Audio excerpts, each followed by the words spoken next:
And welcome back to the Wellness Paradox podcast. I'm so grateful that you can join us on this journey towards greater human flourishing. As always, I'm your host, Michael Stack, an exercise physiologist by training and a health educator and a health entrepreneur by trade. And I'm fascinated by a phenomena I call the wellness paradox. This paradox, as I view it, is the trust, interaction, and communication gap that exists between fitness professionals and our medical community.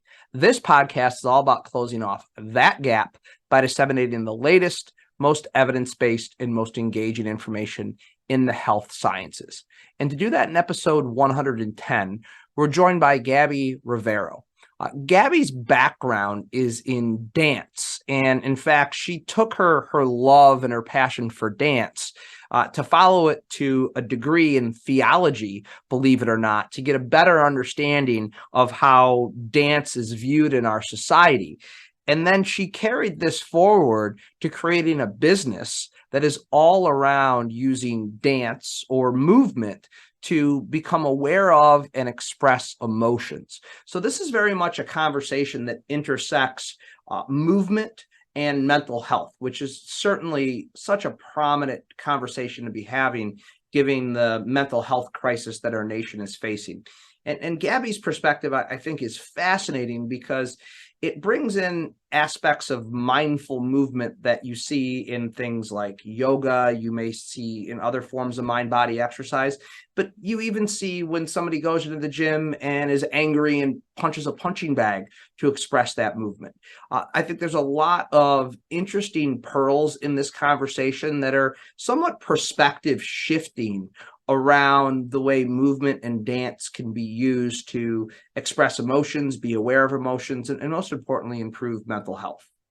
Anything we'd like to share with you from today's episode can be found on the show notes page. That's by going to wellnessparadoxpod.com/episode 110. Please enjoy this conversation with Gabby Rivero.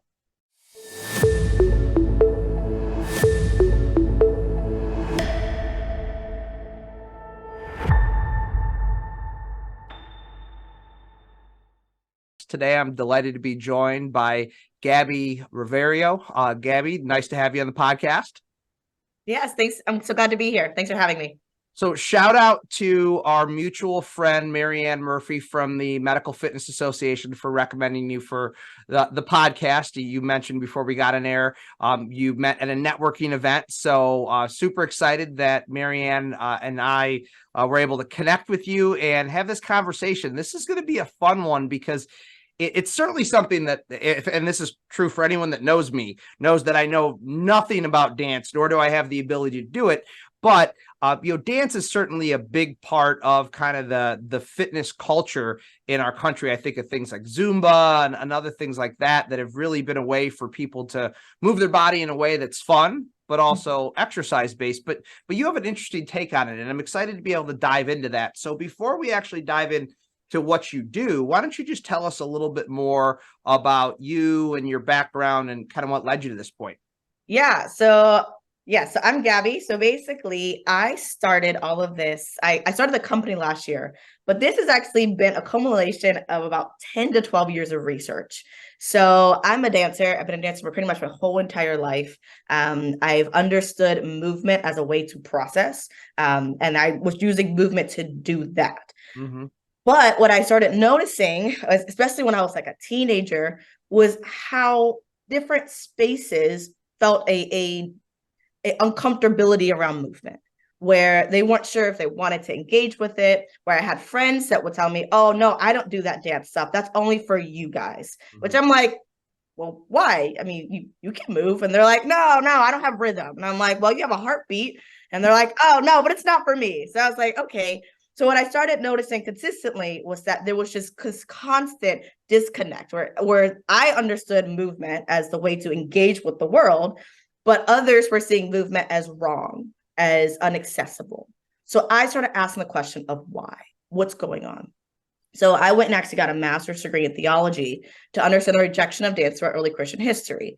Because for me, I was like, to understand what's happening, we need to understand what our unconscious biases are saying.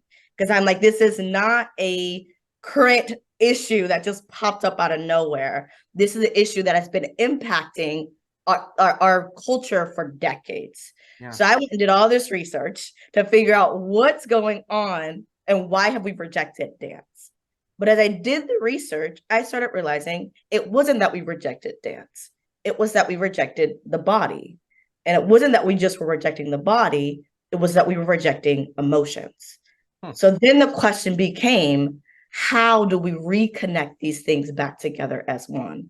That for our culture to understand and accept dancing as important, as accessible and feasible, then we have to figure out how do we reconnect to ourselves and to our bodies. And in connecting to the body and the self, we have to reconnect to the emotions, connect to the fact that our emotions are okay, can be expressed, and I will argue sometimes also released.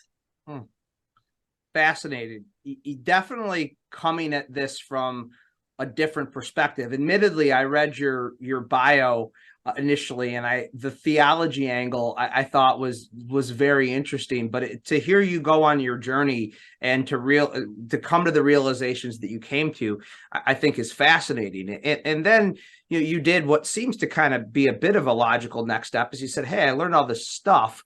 I'm going to turn this into a business so I can bring this stuff to other people." So tell us a little bit more about Express Release Therapeutic Dance. Obviously, it's the kind of the practical culmination of your research, but tell us more about the organization and what you do, how you do it.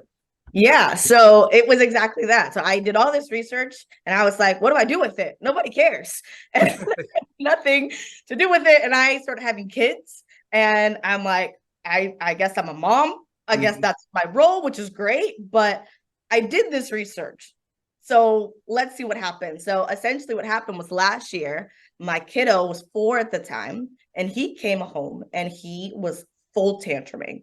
And we came home for preschool, it was a normal day, but he was in full like anger, like he was enraged. And in our house, we've been very much like, it's okay, feel your feelings. We try to be those parents. So we have crying chairs in our house. Like we went to that extent where I'm like, hey, kiddo, go to your crying chair. Like just close yourself off and just spin. And it did not work. And he just kept escalating. And I was watching it happen. And I knew that there were 2 paths I could take. I could tell him, stop, don't do that. And if I said that he was going to internalize that his anger was bad. I didn't want him to think that. I wanted him to figure out a safe way to express it.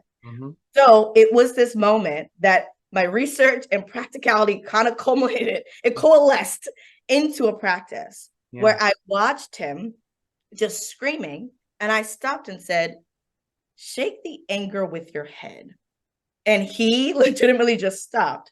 And he was like, okay. And he starts shaking his head. And I'm like, okay, what do I do next? Let's take it from the shoulders. So he just starts pulling slowly from the shoulders, just kind of awkwardly pulling. So I keep going and I'm like, let's keep going with this. From the chest, I think that sounds good. So he starts taking it from the chest, just slowly doing it.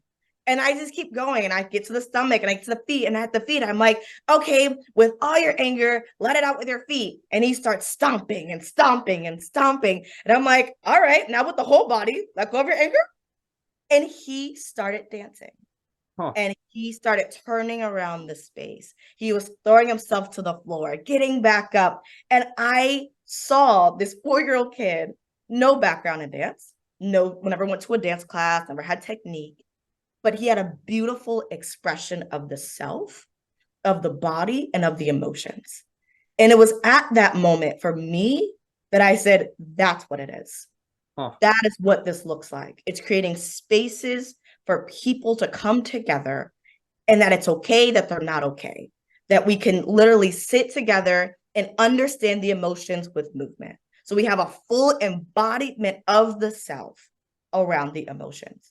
Because he finishes and he's like laughing and he's now joking. And I literally 5 minutes went from anger, rage to smiling and laughing. And I say, what happened? What was wrong? And he was like, oh, my head was hurting. Okay, got it. Well, I can help you with that. And I was like, next time you can just start with the head was hurting, but I get, we have to do this again. Like we could do it again. And that became the language of our home. that when we had emotions, we danced them out. That when my kiddo, the other one that was 3 at the time, when he would have a tantrum, I wouldn't stop it. I would mirror it. That he would cross his arms and I would cross back. He would stomp and I would stomp back. And then I would ask him, what else do you want to do? And then he might give a yell and he's like, ah, and I would yell back. And it became this dance that we kept doing. And then people started asking, what are you doing with your family? This looks crazy. And I'm like, oh, I made movement practices to help my kids process emotions. And I was like, I want to do it for adults, but I'm not sure if anyone would ever care. And then adults started saying, we care. We want to understand our bodies in this way. How can we express ourselves through movement? And that's actually how this whole company started, was just from a 1 6-week workshop where we sat together and we processed anger as a group, and we made a group anger movement, like choreographed it together around anger, where each person was allowed and invited to show to the group, how do you express your anger? And there was non-judgment. There was no like, this is the wrong way. There was no technique involved. It was, there's no wrong way to move the body. Let's just invite people together to move, to process, to express, and release. Wow, that's an amazing story. I don't have kids, although I have 2 nephews who are, 10 and 7. They're this picture behind me here, and they move a lot, and it strikes me that they may be processing some degree of anger in their movement. But what a fascinating story. So I guess my follow-on question to all of that is you have your dance, background as a dancer. You have this theology background. You have this experiment that you ran with your kids that worked really well, and you turned it into a workshop that turned into a business. Help my listeners understand, like, kind of what this looks like in practice, like, emotions and dancing and expressing anger, kind of all abstract. So like walk us through a little bit of how you do this. Yeah, that's a great question. So this looks differently. So basically, I created about 8 different movement practices around emotions. So in practice, so one of the classes that I create, or a movement practice I created, is called the safe movement practice. And it's a safe body exploration practice. And what this is one of the things that I started seeing in research was that oftentimes with the body, we are separated. So we're in the mind consistently, that the mind is in its own little world and our body is in its own separate space. And we're not connected as one. And we spend most of our days in the mind as we talk, as we sit, as we do work, as we go to therapy, and we keep talking. And rarely do we actually engage with the stuff that's happening in the body. So what I wanted to do is I wanted to basically help people for my adult workshops. I wanted to help people figure out, how do you reconnect to the self? How do you see what your body is saying so you can learn how to listen and react to it? Because you can't express something that you can't identify, right? No. So what I ended up creating was a movement practice that literally starts with the fingers, right? And we go, and I call it safe, because when we move the fingers, I ask everyone 4 questions. I say, what do you see as you move the fingers? What images, what colors, what shapes do you see as you move the fingers? I then ask, what does it associate with? Do the fingers connect to the wrist? Do your fingers connect to the shoulder or to the back? Where do you feel that pain or sensation when you move your fingers, right? And then what do you feel? So as you move the fingers, do the fingers feel angry? Do they feel anxiety? Does it feel tense to move them? Do they move with ease and flexibility? And then how do your fingers explore the world? How do your fingers create? Can your fingers create circles? Can your fingers create the sun or clouds, right? And I do that specific practice because what you end up noticing is most people, even though the fingers are connected to the wrist or like they're side by side, most people don't feel that. They can't identify that their fingers are connected to their whole body. Everything just ends up being disconnected parts. And even to the point that I had one person in one of my workshops that we do the practice every week, and they kept moving their wrists, right? And for years, they've been told by doctors that their wrists had carpal tunnel. So they've been treated for carpal tunnel for years, right? And then in that workshop, and at this point, they've been working with me for about 8 weeks off and on. in this workshop, they stop and they say, wait, it's not that it's in my wrist. I don't have pain in my wrist. I feel it actually all in my chest. But I've only been able to notice it here, but I've never connected it that it was actually in my chest the whole time. And that's what you'll start to see, is that the body is holding all of these sensations, these memories, these emotions, and just starting to access them, to start seeing what is living in me through that safe movement practice. And then once you can start seeing it, then the question becomes, how do I express those things? Yeah. And then we start doing movements around anger. Where it practically, what it ends up being is I bring a group together and I will set the scene. So for our emotions, anger, I will tell them, okay, you guys all love chips. Think about your favorite flavor of chips that you love. And everyone starts thinking about it. And I'm like, yeah, think about it. Imagine about to eat it. You just open that bag, you smell that flavor. And they're like, oh yeah. And they're taken back to that moment, right? And then I say, now you open the bag, you grab your chip, you're about to eat your chip. Someone walks up to you and they spit on your chip. How do you feel? And they're like, oh, no. Oh, I feel angry. And I say, what does that look like with your body? And they're like, what do you mean? How do you express anger? And they're like, and they try to figure out what the right answer is at first. And they're like, oh, I take 5 deep breaths. No, you don't. What do you actually do? And someone's like, oh, I want to punch someone. Okay, can you show me how you do that? So they take their fist and they try to punch the air, right? So then I say, as a group, can we now all do that movement? So then the group together takes their fist and punches the air. So I go to the next person, what do you do? And they're like, oh, I'm yelling at them. Okay, what does that look like? And they're like, I go, ah. Okay, now as a group, can we all yell together? So then the group then yells together. So then we start connecting the movements. So I count us in, 5, 6, 7, 8, start with our punch, then our yell. Ah, and then we keep going until everyone that's in the group gets an opportunity to show everybody this is how they express the emotion. And then as they do it, they all feel better at the end. So they do this big, so the dance ends up being like 10 to 15 different movements, depending on how many people are in that workshop. And then they finish and they're like, I feel so much lighter. What is happening? And I then started explaining, well, you accepted you had an emotion by embodying it. You then expressed it by giving movements, and then you let it go. You actually gave yourself permission to release it just by moving through. And then I would say, did you hurt anyone when you did this movement practice? And they're like, no. Did you hurt yourself when you did this movement practice? Well, no. Did you hurt your environment when you did this movement practice? No.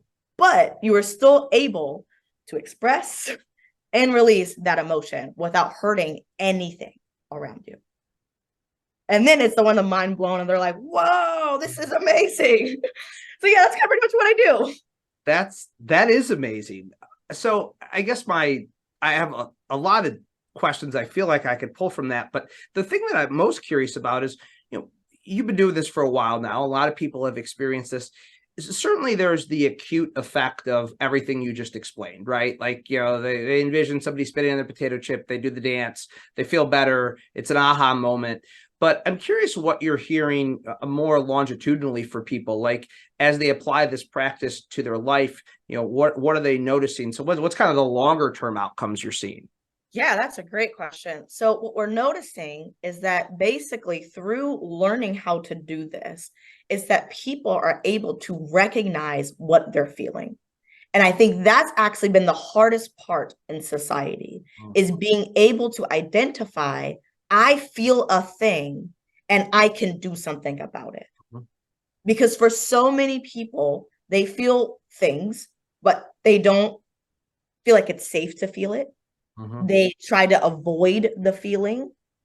So for example, I end up doing this type of workshop for Cisco, the company, and they have a local branch here in Durham, North Carolina, and they wanted to do on the concept of anxiety. So they brought me in and said, okay, we're going to do this for our team on anxiety. I'm like, okay, great. So we did some movement. We did our safe movement practice first, and then we finished our safe movement practice, and we're like, okay, now let's express anxiety. So we give them the whole scenario for anxiety. And anxiety, sometimes I'll say like, okay, your boss just changed the deadline from this Friday to like right to 1 p.m. today, right? And that's a very real scenario that they often feel, right? And then we start talking about what does it look like to express anxiety. So then we all created this dance together. And this was back in August. I just connected with the director of that team about a week ago. And she wanted to let me know that they now use that movement practice every time they feel anxiety as a team. That anytime a boss changes something on them last minute, as a group, they say, oh, wait, we have a way to process this. And then as the group, they then talk through it and move through it. So what it actually, like the real impact that it has is it changes like the brain synapses on the emotions. Because what happens is that when we feel certain things and whenever we felt it, maybe we got hurt by it, or someone told us we weren't allowed to, and or someone else hurt us with it, our brain will say, ouch, that's hot. Don't go back to that. As this way to protect us. So then we don't feel and we disassociate ourselves from emotions, but then we come into space and say, I still feel so disconnected from my body, or, oh, I don't know why I can't feel anything. And it's like, well, your brain did what it was supposed to do, but now we have to basically reteach the brain to say, hey, it's okay to feel again. Yeah. So through doing these movement practices, we're literally retelling the brain, hey, feel in this safe space, in this safe way. And then it decides, okay, I can reattach that synapse again. I can express myself again in this way. I'd like to take a quick break from today's episode to tell you a little something about one of our sponsors. As all of you are well aware, addressing the wellness paradox is a lifelong passion project for me. And when you're going to go on a long journey, it's difficult to go it alone. You need to find like-minded individuals that are willing to go on that crusade with you. And that's exactly what I found at the MRF Institute. The team over at the MRF Institute creates educational content for fitness and wellness professionals who are serious about becoming a part of our healthcare continuum. Getting on the healthcare continuum is all about leveling up our skills to be looked at as that valued resource provider. The wellness paradox is certainly an avenue for you to do that, but we need many different levers to pull if we're going to get there. And the MRF Institute is definitely one of those levers. You can go to their website, mrfinstitute.org, to find all kinds of great, informative, free informational content. And if you choose to engage with any of their paid content, they've created a coupon code specifically for Wellness Paradox listeners. You can enter in WP 2022, that's WP, and then the number 2022 to the website at checkout to receive a 15% discount on your purchase. I highly recommend you go check out mrfinstitute.org. Now back to today's episode. Yeah, what strikes me here is there seems like there's almost a mindfulness element to this. You know, I mean, when I think of mindfulness, I think of, you know, observation and acceptance and kind of not getting, you know, wrapped up in, you know, what's happening. So, I mean, I don't know if that is intentional or not, but I mean, my mind kind of goes down the mindfulness path. Yeah, and there definitely is, because basically the only way we can actually identify what we feel is to be mindful. Yeah. And a lot of it is slowing down to listen. So what we're really doing is we're learning how to listen to the body. Because, I mean, a lot of the research now says, you know, the body holds all these trauma, it holds all these sensations, it holds all these emotions and memories, but we can't hear it because we've become numb to it, even though it's holding it. So it truly is this mindfulness to the body to say, body, you're allowed to speak. You're invited to have a voice. And I want to listen to that. And maybe that might mean me just moving my fingers to say, are you saying anything in my fingers? Maybe it's moving my wrist. Are you saying anything in my wrist? Are you saying anything when I'm stomping my feet? And it truly is this like, and I'm gonna call it like this decompression of the self, where we're like examining the body and saying, I'm here to listen. Tell me whatever you want to say. And it's okay if you say nothing. And giving that flexibility to say, my body can do whatever it's going to do. And I don't have to change it. I don't have to force it. But maybe it's holding on something that maybe I want to explore. Yeah. And yeah, I think that's so spot on. And it's just so interesting because, certainly we're in the midst of, a mental health, crisis in our country right now. And I don't know if it's a new crisis or we're just more willing to talk about it now than what we've been before. But you have seen, at least I have seen, and I think a lot of our listeners have read in recent years, all of the really strong research around movement and improving mental health, reducing depression, reducing anxiety. We're now even starting to realize that, wow, exercise and movement may be as effective as psychopharmaceuticals or talk therapy for dealing with mental health challenges. So I want to, in the little bit of time we have left, I want to kind of reorient our discussion maybe around some principles that our listeners can apply to what they do as exercise and fitness and wellness professionals. Admittedly, I'm sure there's a lot of people that are listening like me who I was the person you were talking about originally who said, I have no rhythm. I can't dance. I don't think that's for me. So I don't necessarily think a lot of our audience is going to be excited about creating dances for people. Although I think for a segment of our audience who is into that, I think that this is a really enlightening conversation. But broadly speaking, how the principles that you're learning in your practice, how would you suggest that a fitness, wellness, or exercise professional incorporates these principles into what they do? Yeah. So basically, how I would almost like blanket statement all of this is that it's truly just listening to the body, like through and through. And when I say dance, and I want to clarify something, when I say dance, what we understand dance to be is this stylistic form, whether it's ballet or jazz or hip hop, right? But dance is actually not that. Dance is just movement. And movement is actually everything. Yeah. Movement sitting, sleeping, standing, running, walking, drinking water. Movement is how we live through the world. And when we say dance, we're actually just connecting movements together. So when I define dance, I'm defining dance as movements, a movement or a series of movements that's connected to music, silence, or the rhythm of your own life. So when we talk about movement, if we're talking about fitness, movements are everything. It's what you tell your clients to do, whether it's you're telling them to do a pull-up or a push-up or whatever that is, all of those things are movements. And when we start identifying that through any movements that you're doing, you can embody emotion and release emotion through fitness, through walking, through running, to where for me, I prescribe to using movement in the realm of dancing, but it doesn't have to be dancing. Emotions are in our bodies, and all of these practitioners, we're all dealing with the bodies, right? To do fitness, it's not a mind game. It's somewhat mental, but it's mostly physical. Yeah.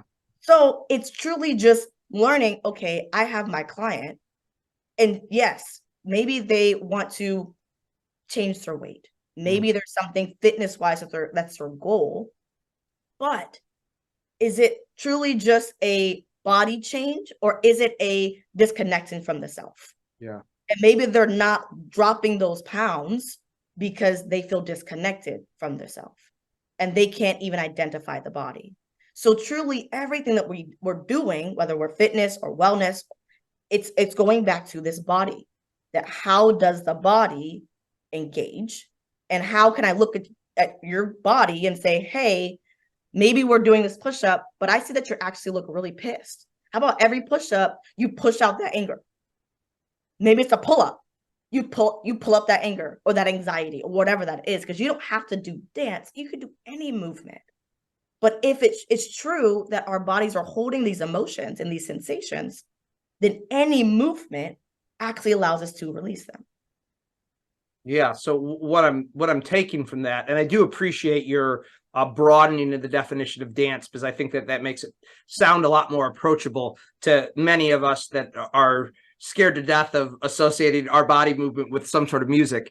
But it is creating awareness around the emotions and using movement regardless of what that movement is, as a constructive way to release that emotion. I mean, I go back to the story you told about your 4-year-old, and that was essentially you came up with movement that was unique to him that allowed him to release that emotion. And it sounds like that's not dance specific, that's not pull-up specific, that is any movement that you could possibly think of. Yep, pretty much. That's it. The other thing that strikes me, and I often say this about the mental health and psychological benefits of exercise, that those are the immediate benefits of movement. You know, when somebody exercises because they want to lose weight, as an example, you may or may not lose weight, but it's certainly not going to happen right away. It's weeks to months away. But if you come into a workout and you're pissed off and you figure out a way to release that anger, and we've all been there, you know, I mean, I work out in the middle of my day. I know if I've had a rough morning, I lift some heavy weights, I feel better afterwards. That's an immediate benefit that you derive from the exercise that you did. And I think we can't underestimate how much that helps with adherence and compliance when you have that instant gratification from moving rather than the traditional delayed gratification of reductions in blood pressure or weight loss or all those things. Yes, exactly. It truly is when we give ourselves a moment to release, then we actually walk away being like, oh, cool, I can do this again. Like, you want to go back to the gym, right? You want to lift more weights because you're like, oh, I felt better after doing something, after lifting the weights. Maybe I want to use make it heavier so that I can even feel an even bigger release, whatever that is for you. But we talk about it all the time around fitness, right? Where you're sad, you're angry, and we have the memes, people that are angry that are pushing the weights as hard as they can. But it really is essentially that. And the only difference of the stuff that I'm saying is just doing it with intentionality. Yeah. That going in and saying, you know what? I'm feeling very anxious right now. I'm going to come in here and choose to process my anxiety with these weights, with this regimen, because everything's going to be a long-term, but the long-term benefits are going to come. But that short-term gratification of, I just need to process, and using fitness to process. I love this. This is one of these are my favorite conversations to have because they get you to think of things from a different perspective. And I think our audience, as they're listening to this, it's a good perspective shift over kind of the traditional ways we tend to think of movement and exercise. I suspect that our audience is probably going to want to find out a little bit more in detail about, you know, the great work you're doing. So where is a good place to point them to if they want to find out more? Yeah, so you can find me at Express, EXPRESSN, the letter N, release, RELEASE.com. And that's my website. And then also those are my socials, just Express and Release, same thing. You can find me on Instagram, on Facebook, on LinkedIn. And yeah, I love to chat with anyone that's like, hey, I want to know more. I want to prescribe to this, or I even want to be trained in it. I want to figure out, how can I do this for my clients? Because that's a big direction we're trying to go in it as well. Because I'm like, you know what? It's great if I know all these things, but I don't want to be the keeper of all the knowledge. I want to pass that on to other people as well. So if anyone is interested in being trained in it, learning more about it, please let me know. Awesome. And we'll link up to all those on the show notes page so everyone has access to them. And as I said, I'm sure a lot of people are going to want to reach out because I think this is just enough to pique people's interest, and I'm sure they're going to want to know more. Before I let you go, I'm going to end the podcast with the question I always end our podcast on, and I always love asking this to people that are outside of both the traditional fitness and medical communities because you bring that very different perspective. So I consider the wellness paradox to be the trust, interaction, and communication gap that exists between fitness professionals and the medical community. From your perspective, if there was one thing you could tell fitness professionals to close off that gap, what would it be? Close off that gap. I probably would say that, and this is going to sound really interesting, but I would probably say that there shouldn't be a gap. And I say that because fitness is medicine. Yeah. They are hand in hand. So doing a workout is just as important and just as beneficial as taking the drug, right? That it can actually, like, we're now seeing studies that are saying it can heal Parkinson's disease using movement, right? That we've been looking at movement and fitness all the wrong way. That now conversations like this we're having where we can say, hey, let's look at this not from two separate lenses or two separate spaces that we're trying to merge, but rather let's look at it as a coalesce thing. That there is no separation, that fitness and wellness should be one and the same as medicine.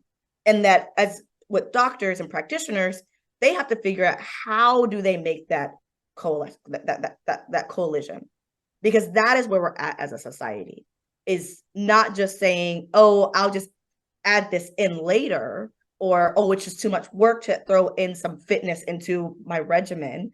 But it becomes like, this is the prescription.